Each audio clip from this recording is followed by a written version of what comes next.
যে ব্যক্তি নামাজ পড়ে না, আল্লাহ রব্বুল আলামিন দুনিয়াতে তার 5টি শাস্তি দিবেন। এই 5টি শাস্তি অত্যন্ত ভয়ানক।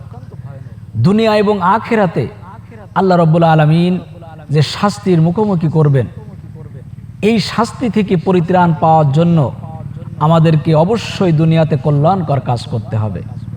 কল্যাণকর কাজের ভিতরে সর্বোত্তম কাজ হলো নামাজ পড়া। আল্লাহ রব্বুল আলামিন কুরআনুল কারীমের ভিতরে বলছেন, ওয়া আকিমুস সালাতা ওয়া আতুজ যাকাত, তোমরা নামাজ কায়েম করে দাও, যাকাত প্রদান করো। আল্লাহ তাআলা অন্যত্রই বলছেন, দুনিয়াতে তোমরা যদি সকল প্রকার অশ্লীলতা বেহাপনা থেকে বেঁচে থাকতে চাও, তাহলে এই নামাজ তোমাদের অশ্লীলতা থেকে বেহাপনা থেকে বাঁচিয়ে রাখবে। ইন্নাস সালাতা তানহা আনিল ফাহশাই ওয়াল মুনকার, নামাজ সকল প্রকার অশ্লীলতা বেহাপনা থেকে বিরত রাখে। আল্লাহ রাসূল সাল্লাল্লাহু আলাইহি ওয়াসাল্লাম বলছেন, কিয়ামতের দিন নামাজ এর হিসাব সর্বপ্রথম আল্লাহ রাব্বুল আলামিন নেবেন। আউয়ালু মা ইউহাসাবু বিহিল আবদু ইয়াউমাল কিয়ামাতিস সালাহ, যে ব্যক্তি দুনিয়াতে নামাজ পড়বে, এই নামাজের হিসাব আল্লাহ রাব্বুল আলামিন তার প্রথম নেবেন।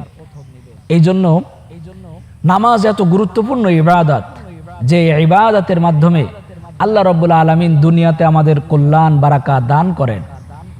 যদি আমরা নামাজ না পড়ি, বেনামাজি হয়ে যাই, তাহলে দুনিয়ায় আমরা যে শাস্তির মুখোমুখি হব, তার ভিতরে উল্লেখযোগ্য হলো তার জীবনের বরকত ছিনিয়ে নেওয়া হবে। কত দুঃসহ কথা, কত বিপজ্জনক কথা।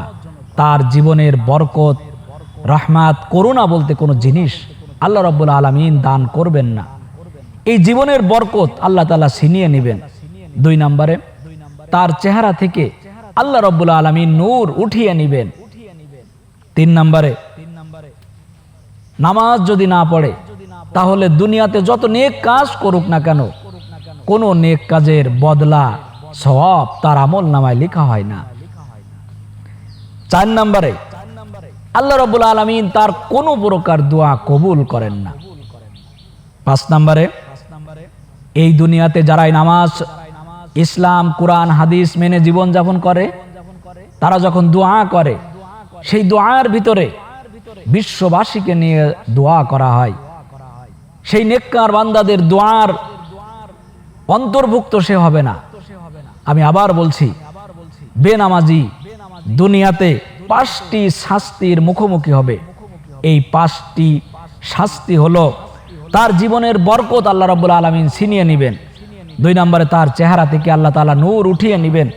3 নম্বরে, কোনো নেক কাজের বদলা তাকে দেওয়া হবে না। 4 নম্বরে, তার কোনো দোয়া কবুল করা হবে না।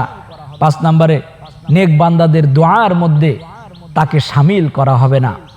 আল্লাহ তাআলা, তুমি আমাদের নামাজ পাই টু পাই আদায় করার, 5 ওয়াক্ত নামাজ, নফল, ওয়াজিব, সুন্নাত, মুস্তাহাব নামাজ, বেশি বেশি করে নামাজের ভিতরে থাকার তৌফিক দান করুন। নামাজ আদায় করার সুযোগ করে দিন।